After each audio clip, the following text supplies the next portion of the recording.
Okay, so I thought I'd come to the back of the truck today. I got a project idea that I've been thinking about for a long time.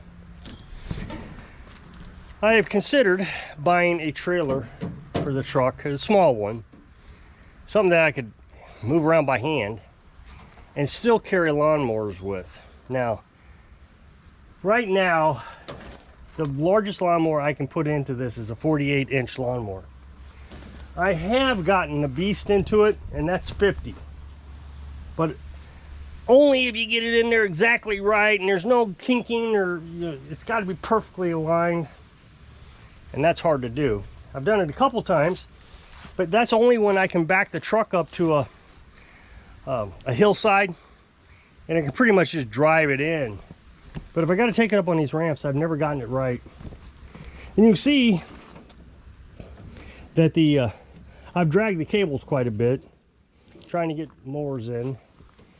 And a few times I've carried a lawnmower in the back of this that was bigger than 50 inches, or 50 inches and bigger. But what I end up having to do is hanging the wheels off the back of the truck here. And then I have a come along here that I winch it in real tight. Then I have a chain that I winch in on the other side. That way if anything breaks, I still got multiple points to hang on to, and then I strap it in on the back two hooks, cargo tie downs, and that way I got 4 points. That way if anything fails, I can stop before the lawnmower falls off. I've never had a problem. Now, my ramps, I've even got homemade ramps, aren't long enough to really do a good job getting into this truck. I probably could get bigger ramps, and probably will in the future, but I'm still just not a big fan of driving the lawnmowers, especially someone else's lawnmower, in the back of the truck. And I'm getting older in age, and I don't bounce as good as I used to, so if I fell off a lawnmower while it was rolling off the ramps, I was saying we've thought about buying a trailer. The problem with the trailer is we live in a tourist area, and it has a lot of homes. How do I explain this? I would imagine this area back in the 20s and 30s of, 1920s, 1930s, 40s, somewhere around there. It was just camping. You would buy these lots, lake lots, and you would bring your camper or I don't even know if they had campers back, tents or whatever, and you camp on the lake, bring your fishing boat, and you go fishing. So, it was a camping spot for the rich back then. Well, now those camping spots have turned into $1 million homes right on the lake. But they haven't upgraded the roads. Most of them are gravel and just narrow and steep. If you fall off onto the side, I mean, you're not getting out of it, not without a tow truck, and you may even damage your truck. There was one place this year that we went to, and the house was on a monster hill. Monster hill. I didn't even know if the truck would go up the hill. It was quite terrifying. Make matters worse, he made me drive on the side of the hill to get down the hill, and so the truck is leaning dramatically, and I was just convinced it was going to roll over. He says, I've done it before, so just trust me. I said, are you paying for this if we roll it? So the point is if I had a trailer, especially like that place, one, I wouldn't be able to get the trailer up the hill so we could get it to get the lawnmower loaded into it. And the lawnmower doesn't run. You got to remember that. The lawnmower is not running. So if you park down the hill or away from it, you're pushing the lawnmower a good distance. So had I gotten up the hill with the trailer, assuming the truck would have actually made it, then I would have to disconnect the trailer, turn it around by hand, reposition the truck to where I needed it, hook the trailer back up, and then load the lawnmower. And I just don't want to get into that situation. Other situations is you pass up your drive, and you realize 100 feet later that you've passed up your drive, so now you're backing up.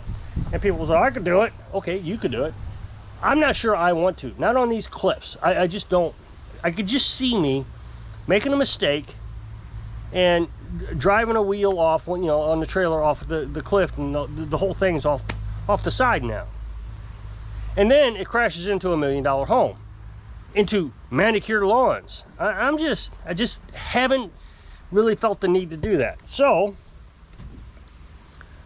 people want me to pick up their lawnmowers. Well, this year just recently, last couple pickups, we started charging $10 to pick it up, $10 to deliver it. So now I'm thinking, okay, we could actually turn this into some sort of revenue generating machine. Last year we did it for free, but this year, you know, we got our name a little bit more established, and it's cheap enough that they're willing to do it. You know, I heard one person say they charged $200 to pick it up and bring it back. So that was $100 one way. You know, that's pretty expensive. So, you know, $10.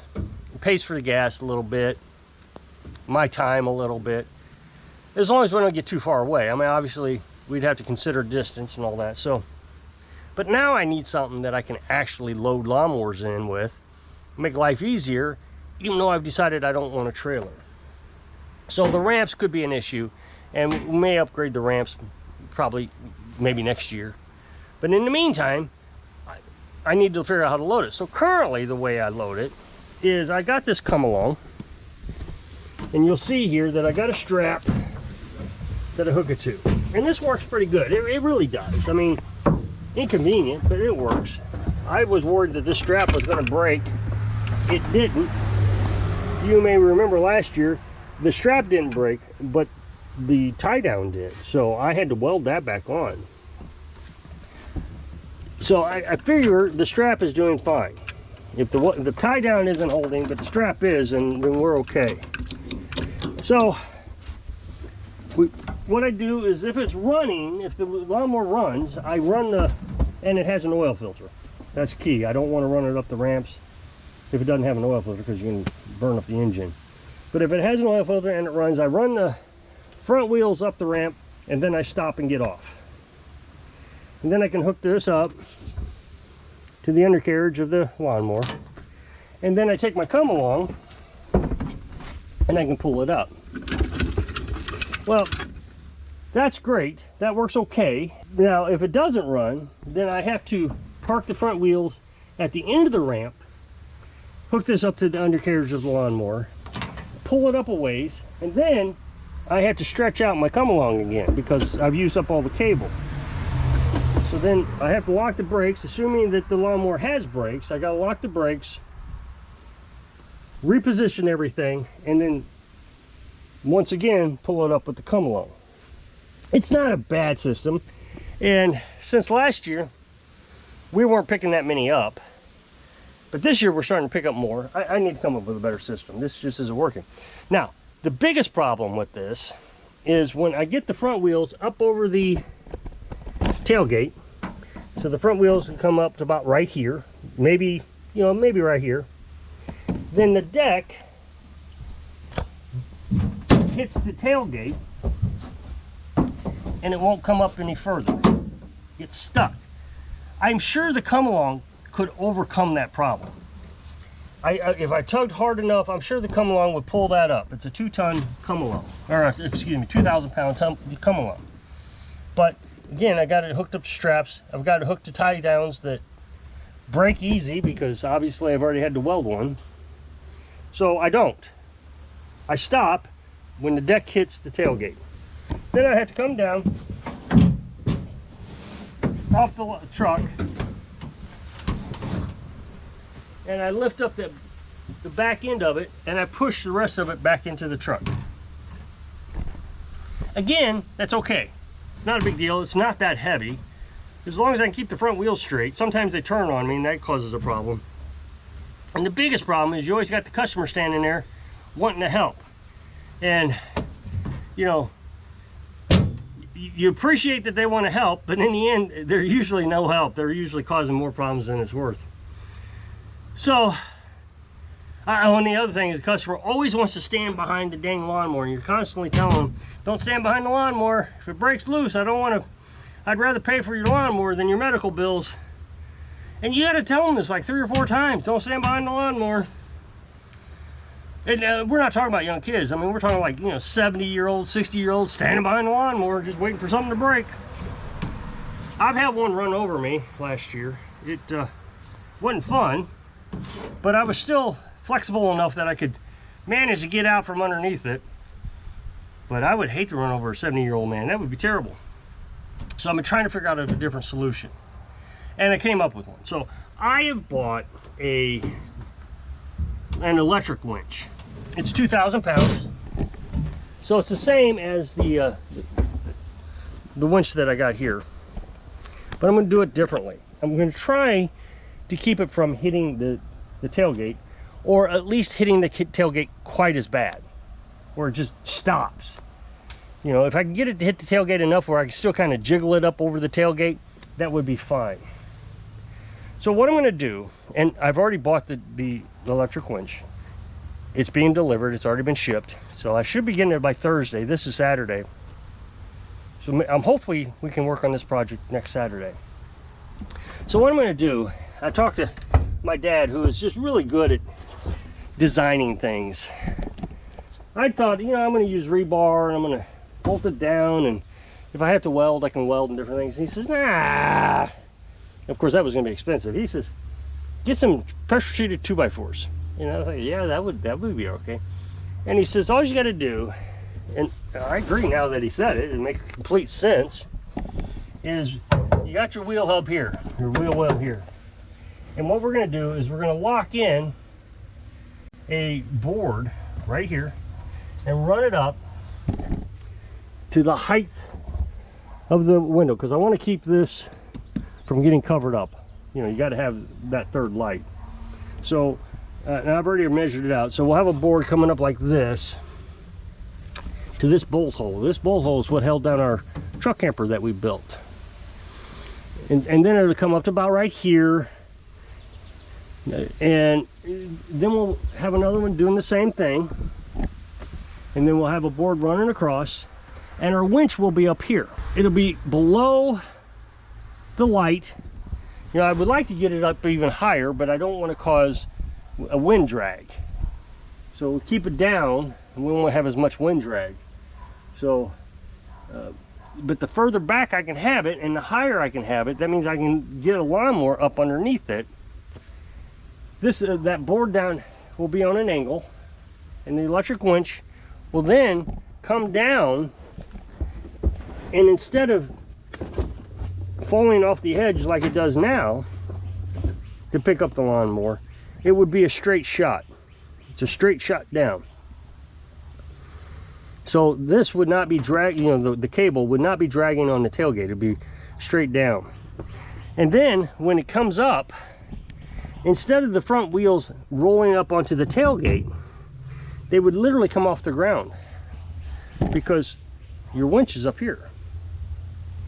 So it would be pulling the entire lawnmower uphill. Now somebody's going to say the 2x6 isn't going to be strong enough, and if it's not, that's no big deal. We'll sister a second 2x6 underneath it, so it'll be like a 4x6, and that would be plenty strong. But I'm pretty sure, you know, lawnmowers aren't that heavy. They're 800 pounds or so, and Dad's pretty sure that that's going to be plenty. And we'll test it. If we start hearing popping or cracking or anything, we'll stop, get us another 2x6 behind there to keep it from doing that. So now your front wheels are off the ground. That deck should then be able to clear the tailgate. And once we get it up and the back wheels are up onto the truck tailgate now, then we can lock the brakes on the lawnmower, set the front end down, and just push it the rest of the way into the truck. And I definitely won't have to pick up the rear end. Now, if that deck does still hit the tailgate, it's not a huge problem anymore. We'll just have to, you know, shake it and jiggle it a little bit. Remember, the front end's going to be off the ground now. So I might be able to just lift it up. You know, of course, you want to make sure your deck's all the way up. You know, you don't want it all the way down. It'll drag even more worse. So that's the plan. Now, as far as carrying bigger lawnmowers and zero turns, I still don't have a solid plan for them. One of my ideas is to build a platform on the rails of the truck. And if you know what size lawnmower you're going to go pick up, you can say, of course, I always ask the customer, what size lawnmower is it? And if you know it's going to be about 50 inches, you could put this platform down on the rails, and then you would just bring that lawnmower up on top of that platform. But I just don't know if that's something I want to get into right now and think about and all that stuff, because I would have to make it a ramp down to the tailgate so it would come up. That needs a lot more thought. I don't pick up zero turns, and I don't pick up bigger lawnmowers right now. So, and I don't know if I want to.